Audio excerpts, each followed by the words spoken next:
కేసీఆర్ గారు ఎప్పుడు press meet పెట్టినా న్యూస్ ఛానల్ ముందు వచ్చినా ఎప్పుడు మాట్లాడినా అందరికీ వినాలన్నట్టు అందరికి ఉంటుంది. అంటే ఆయన ఏం మాట్లాడుతుండే అది వినాలని చెప్పేసి.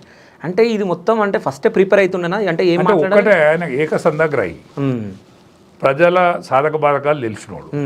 ఆయన గొంతు కంచు కంఠం, తెలంగాణ వాయిస్ తోటి ఆ కంఠం అవుతుంది. కాబట్టి మన వాళ్ళందరూ ఎతిప్రాసాలు కలిపి మాట్లాడతారు తప్ప అవును మన కడుపులో ఉన్న ముచ్చటం మాట్లాడరు. అవును మన తెలంగాణ ప్రజలు ఏంటంటే మన కడుపులో మన భాష మాట్లాడితే ఇష్టపడతారు. అవును అందుకనే ఇప్పుడు ఆయన తర్వాత మాట్లాడుతున్నా, నేను ఆయన వెనుక మాట్లాడుతున్నా, కానీ ఇవాళ నా దగ్గర ఏమున్నది, నేను ఒక సామాన్యుని మామూలుని.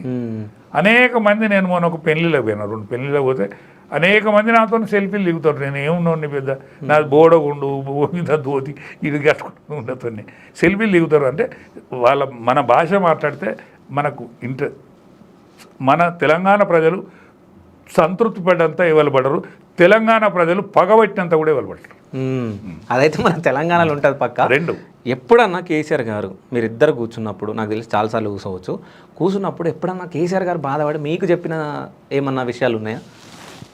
ఎన్నడూ బాధపడలేదు కానీ జైల్లో బాధపడ్డాడు బాగా. జైల్లో ఉన్నప్పుడు వీళ్ళందరూ చచ్చిపోతా అంటే, ఆందోళన జరుగుతుంటే బాగా బాధపడ్డాడు. కన్న నీళ్ళు పెట్టుకున్నాడు, బాగా ఎక్కిపడి ఏడ్చిండు.